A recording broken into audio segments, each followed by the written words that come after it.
बिस्मिल्लाहिर्रहमानिर्रहीम। जी, तो आपने मैच देखा, पाकिस्तान इंडिया का मैच जारी है। पाकिस्तान ने अपनी इनिंग्स ख़त्म कर ली है, लेकिन मुझे समझ नहीं आता कि ये कैसी बैटिंग की गई है। बहुत ही बकवास किस्म की बैटिंग की गई है, बहुत ही बकवास किस्म की टीम खिलाई गई है। अगर आप देखें कि हमने जो खिलाया है आसिफ अली को, उसके बाद इफ्तिखार ने कदरे बेहतर खेला है, लेकिन वो इन कंडीशंस में खेलने का बैट्समैन नहीं है। अगर मैं आपको कभी भी कहूँ कि वो बहुत अच्छा बैट्समैन है, पाकिस्तान की डोमेस्टिक क्रिकेट में बहुत स्कोर किया उसने, लेकिन वो इन कंडीशंस में अच्छा खेलने वाला बैट्समैन नहीं है। और वो फास्ट बॉलर्स को अच्छा खेलने वाला बैट्समैन है, और वो उसी वक्त आउट हो गया है जबकि फास्ट बॉलर्स को हमें अच्छा खेलना चाहिए था।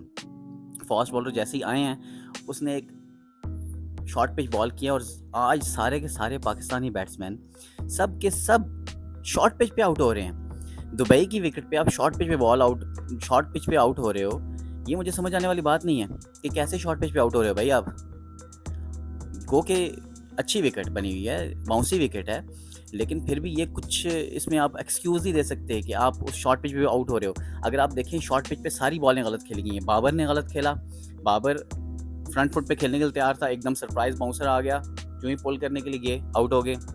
उसके बाद फ़खर को देखें, फ़खर ने वो कट शॉट कभी खेली नहीं है, कभी वो कट शॉट खेलता ही नहीं है ऐसी, और उसने कट शॉट वो हमेशा पुल मारता है। कभी भी जो उसको शॉर्ट पिच बॉल आती है तो वो पुल करता है हर बॉल को। अगर आप उसकी चैंपियंस ट्रॉफी की इनिंग्स उठा के देख लें, कि जो भी शॉर्ट पिच बॉल आ रही है, बुमराह ने बॉल किया, जो भी किया, उसको पुल कर रहा है। लेकिन यहाँ पे वो उस बॉल को कट करने के लिए चला गया। आप ऐसी बॉल को कट करने के लिए क्यों जा रहे हो जब आप कभी कट करते ही नहीं हो?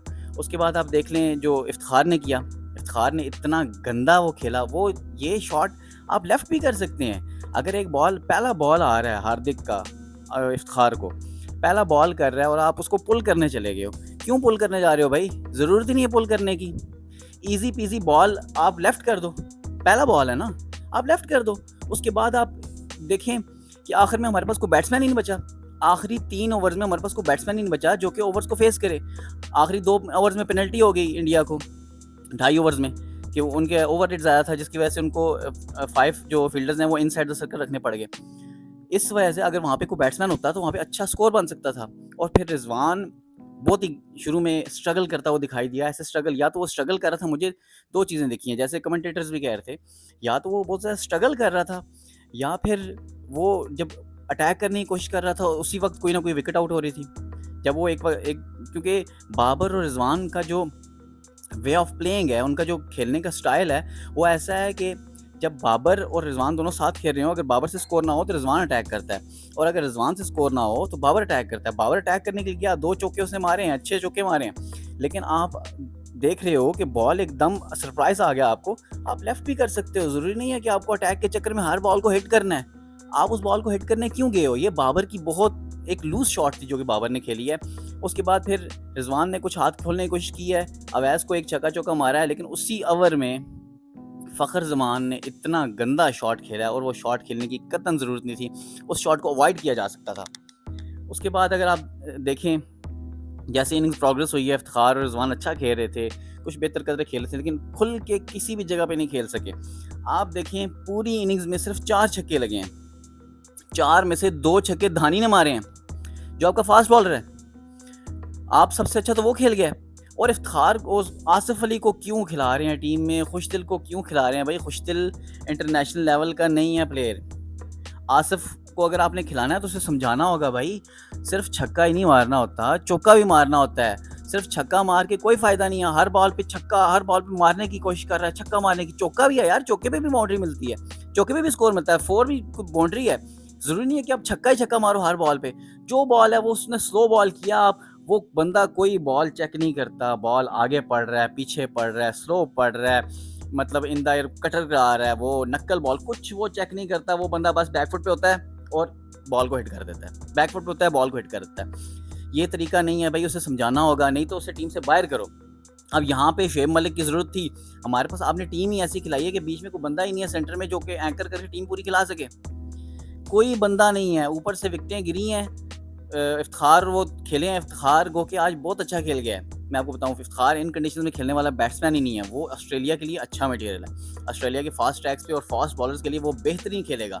लेकिन आप अगर कहें कि वो इन विकेटों पे आपको स्कोर करके दे, वो स्पिनर के खिलाफ इतना अच्छा नहीं है। आपने देखा होगा एक जो चाहल को भी उसने छक्का मारा है वो लग गया है, बाकी जो भी छक्का मारने की कोशिश वो कर रहा था वो नहीं जा रहा था। मिड एंड लेग की तरफ जब भी वो छक्का मारने की कोशिश कर रहा था नहीं उससे हिट हो रहा था, मिस हिट हुई हैं।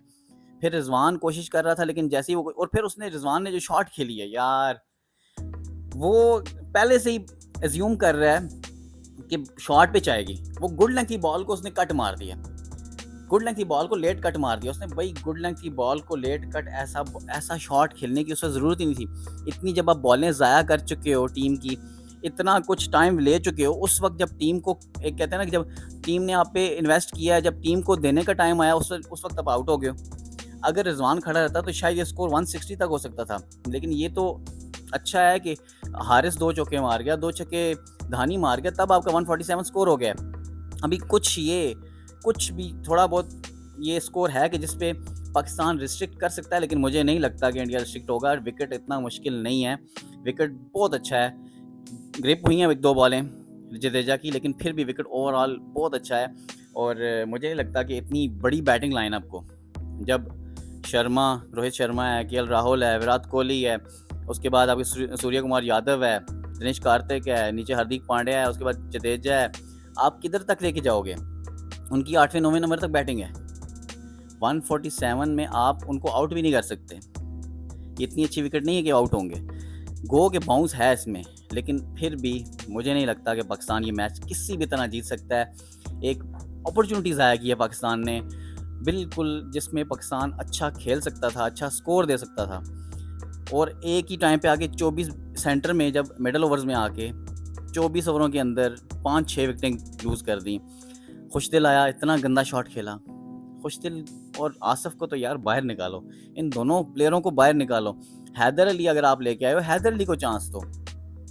कामरान गुलाम, पीएसएल में एक लड़का अच्छा लाहौर कलंदर की तरफ से खेला है, वो टीम को एंकर कर सकता है, वो प्रॉपर शॉटें खेल सकता है, वो लूज शॉटें की तरह नहीं खेलता। कामरान गुलाम किधर है भाई? कामरान गुलाम को लाओ अंदर, कामरान गुलाम खिलाओ। उसके बाद आपके पास हैदर है तो हैदर को चांस दो कुछ। हैदर को सिर्फ थोड़ा समझाने की ज़रूरत है, वो प्रॉपर बैट्समैन है। इसकी आसिफ अली की तरह, जैसे आसिफ अली आके हर बार इतना गंदा शॉट खेलता है, आज भी उसने कितना गंदा शॉट, कैसे लूज, इतना अर्ली खेल गया बॉल को, जबको देख रहा है कि बॉल उसने स्लो फेंक दी है। तो यार बॉल को अब इंटरनेशनल लेवल पे आप कैसे खेल रहे हो? अगर आपको समझ ही नहीं है कि बॉल स्लो कर दी है उसने, तो आप उसको रोक लो या उसको चौके की तरफ कर दो। हर बॉल पे छक्का मारने का नहीं होता। आसिफ अली तो आता है, अगली टीमों को पता है पहले से, भाई या स्पिनर लगा दो या एक तेज करो एक स्लो कर दो, बस सिंपल बात है, इतनी सी बात है। और ऐसे करके आप आसिफ अली को आउट कर सकते हो। आसिफ अली का तो फार्मूला बन गया हुआ है। आप अफगानिस्तान के 4 छिक्कों पर बार बार आसिफ अली को नहीं खिला सकते, कभी भी नहीं खिला सकते आप, कि आप अफगानिस्तान को 4 छिक्के, हाँ अगर छोटी टीमों के खिलाफ खिलाना ठीक है, छोटी टीमों के खिलाफ इनको खिला लो, लेकिन ये बहुत ही गंदी बैटिंग की है। बाबर ने ऊपर से 8-10 स्कोर बनाए, फ़खर ने 6 बॉलों में 10 बनाए, रिजवान ने भी आप देखें कि 42 बॉलों में 43 रन बनाए हैं। नॉट इनफ, इस क्रिकेट में नॉट इनफ ये बिल्कुल। लेकिन मैं उसको थोड़ा मार्जिन से दूंगा कि जब भी वो अटैक करने के लिए जा रहा था तो विकेट जा रही थी। उसके बाद फिर खुशदिल इतना गंदा खेला, आसिफ इतना गंदा खेला, नवाज़ को क्या ज़रूरत है कि 3 ओवर रह गए, आप उस बॉल को कैसे रोक रहे हो? और शादाब भी जिस बॉल पे आउट हुआ है, अगले बॉल पे खेलने वाला बॉल था, अगले पैर पे, पीछे पैर पे जाके आप एलबी, सीधा एलबी हो रहे हो। इनसे धानी अच्छा खेल गया यार। सेम बॉल उसने धानी को किया है, सेम बॉल उसने शदाब को किया, सेम बॉल उसने नसीम शाह को किया, दोनों लेग बिफोर हो गए।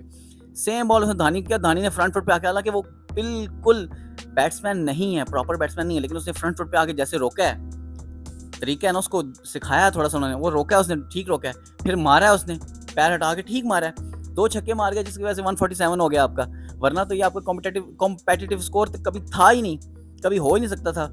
130 के आसपास फेर रहे थे आप। लेकिन बहरहाल जी, बहुत मुश्किल है मैच जीतना, बहुत ही ज़्यादा मुश्किल है। अगर पाकिस्तान की बहुत ही आउटस्टैंडिंग परफॉर्मेंस हो जाए, नसीम शाह या धानी बहुत ही अच्छा कुछ कर जाएँ, बॉलर आपके बहुत अच्छा कर जाएँ, फील्डिंग आपकी बहुत अच्छी कर जाए, तो कहा जा सकता है कि ये कुछ मैच बन सकता है। अदरवाइज़ ये कोई मैच नहीं है। इस मैच में पाकिस्तान की शिकस्त बिल्कुल नमश्ता दीवार पर लिख दी गई है और नज़र आ रही है सब कुछ। इतना अच्छा मैच हो सकता था, एटलीस्ट अगर हारना नहीं, अगर जीतना नहीं, लेकिन मैच अच्छा हो सकता था, बैटिंग अच्छी हो सकती थी, स्कोर अच्छा हो सकता था, लेकिन कुछ भी अच्छा नहीं हुआ, कुछ भी अच्छा नहीं हुआ। बहुत ही शॉर्ट पिच पे आज सारे आउट हुए। शॉर्ट पिच पे दुबई की जैसी विकेटों में अगर आप शॉर्ट पिच पे आउट हो रहे हैं तो इसका मतलब है कि ऑस्ट्रेलिया में आप क्या करेंगे? ऑस्ट्रेलिया में आप वर्ल्ड कप कैसे खेलेंगे? ऑस्ट्रेलिया में तो है ही बाउंसी पिचेज़ हैं, उधर तो आपको हर कोई आगे बाउंसर करेगा, ओवर में 2 बाउंसर तो हैं, 1 बाउंसर आप खेलेंगे, हर एक बॉल प्लेड हो रहा है आपका, आप एक बॉल लेफ्ट कर दो, सिंपल। अगर बॉल आपको आ रहा है एकदम आपकी एक्सपेक्टेशन से अर्ली पहुंच जाए, लेफ्ट कर दो। इतना तो आप इंटरनेशनल प्लेयर हो, इतना तो आपको पता होना चाहिए ना, इतना तो आपके पास टाइम होना चाहिए, इतनी टेक्निक होनी चाहिए ना आपके पास। बहरहाल मुश्किल है मैच जीतना, बहुत मुश्किल है। और जैसी टीम आज खिलाई है इंडिया ने, बहुत अच्छी टीम खिलाई है और उनके बैट्समैन भी बहुत तगड़े हैं। इन विकेटों के हिसाब से अगर वो रोक के भी खेलेंगे ना तो 147 कुछ नहीं है, नथिंग है। अगर वो नहीं भी मारते स्कोर, वो सिर्फ चौकों पे रहते हैं, तो तब भी ये इतना बड़ा स्कोर नहीं है। लेकिन Sharma is a great player once again. और विराट कोहली भी मुझे लगता है कि आज स्कोर करेगा विराट कोहली, ठीक है। और Surya Kumar Yadav already number 2 batsman बन चुका है क्योंकि उसने बहुत अच्छा परफॉर्म किया। सूर्य कुमार यादव बहुत अच्छे परफॉर्म कर रहा है। जब वो केकेआर के साथ था, कोलकाता नाइट राइडर्स के साथ, उस वक्त से परफॉर्म कर रहा है। फिर मुंबई इंडियंस से परफॉर्म किया। तो यही है कि बहुत मुश्किल है पाकिस्तान का जीतना। लेकिन देखते हैं, अभी इंडिया की इनिंग्स जारी है, देखते हैं क्या होता है। इंडिया पाकिस्तान कैसी बॉलिंग करता है, all depends upon Pakistan bowling and fielding, कि कैसी फील्डिंग करते हैं, तो तभी कुछ कहा जा सकता है। तब तक के लिए देखते हैं, मैच के बाद दोबारा आपके पास हाजिर होंगे। तब तक के लिए स्टे ट्यून्ड। Thank you.